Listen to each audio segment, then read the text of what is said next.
आप सभी अच्छी तरह से जानते हैं कि इंश्योरेंस इंडस्ट्री में बहुत सारे परिवर्तन, बहुत सारे चेंजेस लगातार 2-3 वर्षों से आ रहे हैं और आने वाले 1-2 महीने में और बहुत सारे परिवर्तन आएंगे जो कि लगातार 2 वर्षों से आए हैं। यानी 2-3 वर्षों में जितने परिवर्तन हुए हैं, 2-3 महीनों में उनसे ज़्यादा परिवर्तन होने वाले हैं। और इन सब में जो सबसे बड़ा चेंज आने वाला है वो है इंश्योरेंस इंडस्ट्री को कम्प्लीटली ऑनलाइन प्लेटफॉर्म पर इस्टेब्लिश कर देना। और इसके लिए बीमा सुगम जिसकी लॉन्च की डेडलाइन जुलाई फिक्स कर दी गई है, यानी जुलाई में, यानी अगले महीने तक बीमा सुगम लॉन्च हो जाएगी। और उसके लिए आईआरडीए के चेयरमैन देवाशीष पांडा की बैठक विभिन्न कंपनियों के सीईओ के साथ संभावित है। और इसके लिए यानी बीमा सुगम के लिए सीईओ पर चर्चा होने वाली है, किसको सीईओ नियुक्त की जाएगी और आईआरडीए की तरफ से कौन से 2 नॉमिनीज होंगे, इस पर चर्चा होगी। यानी इसका फाइनलाइजेशन होगा और संभावित रूप से अगले महीने इसको लॉन्च कर दी जाएगी। तो आपको तैयार रहनी है, अगले महीने बीमा सुगम लॉन्च होने वाली है। नेक्स्ट जो परिवर्तन होने वाला है अंदर ही अंदर जिस पर चर्चा चल रही है वो फर्स्ट ईयर कमीशन की है। यानी एजेंट्स को जो फर्स्ट ईयर कमीशन दी जाती है, जो हाईएस्ट कमीशन होती है, बाकी जो रिन्यूअल प्रीमियम्स होते हैं उन पर कमीशन कम दी जाती है और फर्स्ट ईयर कमीशन ज़्यादा दी जाती है। इसको लेवल करने की संभावना है, अर्थात जो फर्स्ट ईयर कमीशन है उसको कम कर दी जाएगी और बाद के जो रिन्यूअल कमीशंस हैं उसको बढ़ा दी जाएगी, यानी दोनों को मिलाकर लेवल कर दी जाएगी। लेकिन एजेंट्स को घबराने की ज़रूरत नहीं है क्योंकि ओवरऑल इनकम पर कोई इफेक्ट नहीं होगा। फर्स्ट ईयर कमीशन जो कम की जाएगी उसको दूसरे रिन्यूअल कमीशन पर समान रूप से एडजस्ट करके उसको इक्वल ही रखा जाएगा। लेकिन फर्स्ट ईयर कमीशन पर ज़रूर कुछ न कुछ इफेक्ट होने वाला है, आपको इसके लिए तैयार रहनी होगी। आगे और भी परिवर्तनों पर चर्चा की जाएगी, लेकिन आगे बढ़ने से पहले आपको बता दूं कि फाइनटेक गाइड कंप्लीटली एलआईसी के एडवाइजर्स को डेडिकेटेड चैनल है। यह इंश्योरेंस प्रोफेशनल्स की एक एक्सपर्ट टीम की चैनल है और इस पर वे सारे वीडियोस अपलोड की जाती हैं जो आपके लिए इंपॉर्टेंट हैं। यानी एक एलआईसी एडवाइजर्स को जितने तरह की वीडियोस चाहिए, चाहे वो टेक्निकल और ट्रेनिंग वीडियोस हों, चाहे वो मोटिवेशनल वीडियोस हों, प्लान डिटेल्स हों, कंपनियों या आईआरडीए के लेटेस्ट अपडेट्स हों या एलआईसी से रिलेटेड जो भी अपडेट्स हों, ये सारी वीडियोज़ इस पर अपलोड की जाती हैं जो आपके लिए उपयोगी हैं।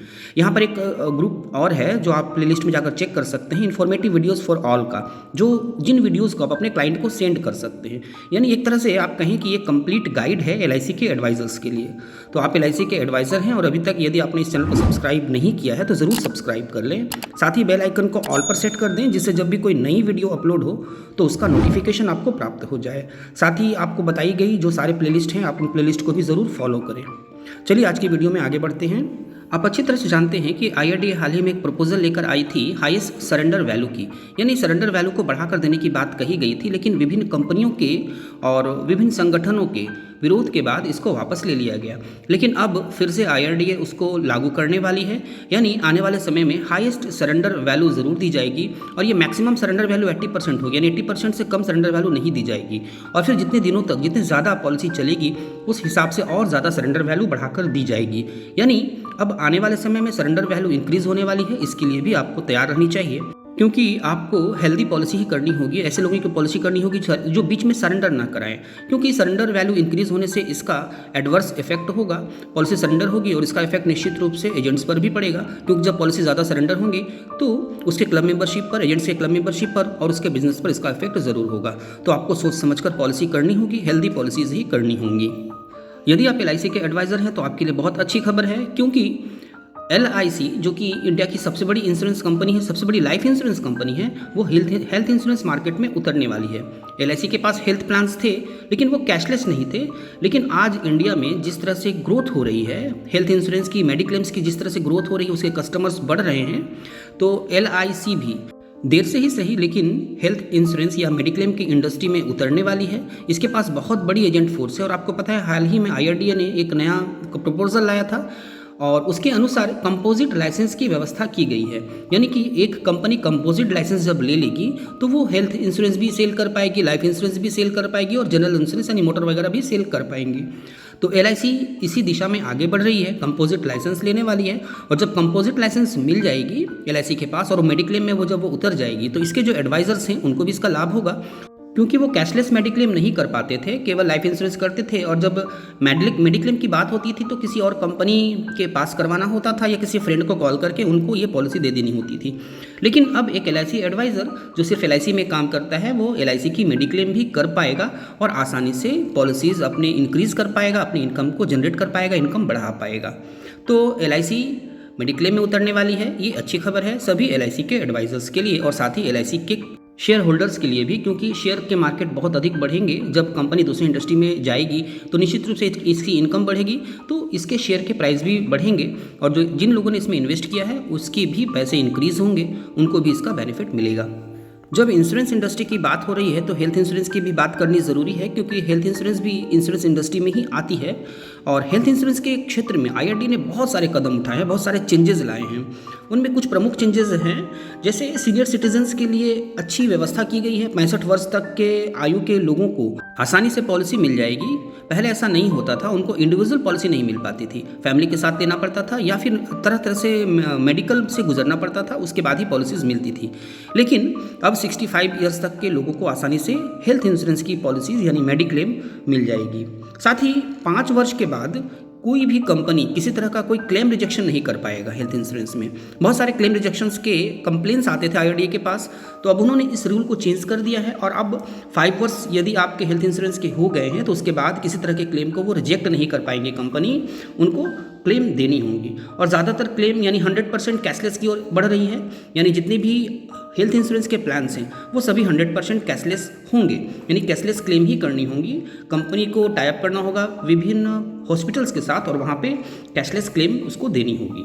साथ ही डिस्काउंट और रिफंड का भी ऑप्शन दिया गया है, यानी कि यदि क्लेम नहीं होता है किसी वर्ष, किसी भी कोई भी पॉलिसी होल्डर यदि कोई क्लेम नहीं करता है, हॉस्पिटलाइज्ड नहीं होता है, किसी तरह का कोई खर्च नहीं करता अपने मेडिक्लेम में, तो फिर नेक्स्ट ईयर उसके प्रीमियम घट जाएंगे, उसके प्रीमियम में कुछ रिबेट मिलेगी, कुछ डिस्काउंट मिलेगी। ये भी एक अच्छा परिवर्तन है IRDAI की तरफ से। और डॉक्यूमेंट्स अगेन देने की ज़रूरत नहीं होगी, यानी पहले क्या होता था कि तरह तरह से थर्ड पार्टी TPA लगातार बहुत सारे डॉक्यूमेंट्स मांगते थे। जो स्टैंड अलोन कंपनियां हैं वो तो ठीक है, उनके पास उतने डॉक्यूमेंट्स सबमिट करने की आवश्यकता नहीं पड़ती थी, जैसे स्टार हेल्थ वगैरह हो गई। लेकिन जो TPA वाली कंपनियां हैं, विभिन्न कंपनियां जो TPA के द्वारा क्लेम प्रोसेस कराती हैं, तो वो TPA बहुत सारे डॉक्यूमेंट्स मांगती हैं, बहुत सारे डॉक्यूमेंट्स की डिमांड करती हैं, जिस कारण कस्टमर्स को बहुत सारे प्रॉब्लम्स का सामना करना पड़ता है और जो इंटरमीडियरीज जो एजेंट्स हैं उनको भी बहुत सारे प्रॉब्लम्स फेस करनी पड़ती है। तो अब ऐसा नहीं होगा और बार बार डॉक्यूमेंट्स सबमिट करने की आवश्यकता नहीं होगी। एक बार KYC होने के बाद उसके बाद लगातार बार बार डॉक्यूमेंट्स सबमिट नहीं करनी होगी। तो ये कुछ चेंजेस हैं जो IRDAI हेल्थ इंश्योरेंस में लाई है, जिसका उल्लेख करना यहाँ आवश्यक था। यहाँ पर 2 चीज़ें और बता दूँ जो कि उतनी महत्वपूर्ण नहीं है लेकिन आपके लिए उपयोगी हैं। IRDAI ने 2 और सिद्धांत लिया है। एक सिद्धांत, सभी इंश्योरेंस एडवाइज़र्स को, सभी कंपनियों से कहा गया है कि जितनी भी इंश्योरेंस एडवाइज़र्स उसके अंदर काम करती हैं उनको सही ट्रेनिंग दीजिए, उनको सही ट्रेनिंग दें जिससे कि वो पॉलिसी की सही सर्विसिंग दे सकें, ऑनलाइन पेमेंट में हेल्प कर सके कस्टमर्स की, ऑनलाइन सारे प्रोसेस कर पाएँ और साथ ही जो भी ऑफिस के प्रोसेस हैं वो सब आसानी से कर पाएँ। और इसके लिए जितने भी एजेंट्स हैं उनको सही से ट्रेनिंग देने की आवश्यकता है। तो ये डायरेक्टली IRDAI ने कहा है कंपनियों से और इसका इफेक्ट निश्चित रूप से आप पर पड़ेगा, क्योंकि आने वाले समय में आपको बहुत सारे ट्रेनिंग देखने को मिलेंगे, आपको बहुत सारे ट्रेनिंग से गुजरना होगा।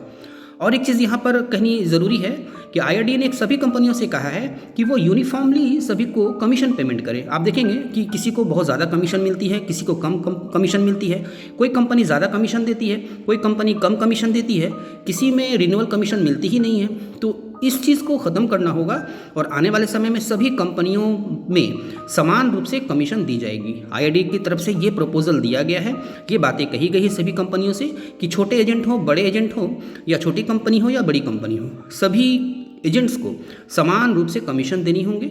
एक यूनिफॉर्म कमीशन चार्ट बनाना होगा सभी कंपनियों को और उसी के अनुरूप सभी को कार्य करना होगा। तो ये कुछ चेंजेस हैं जो IRDAI की तरफ से लाए जा रहे हैं। आने वाले समय में इसको लागू कर दी जाएगी और इसका इफेक्ट डायरेक्टली आप पर पड़ने वाला है।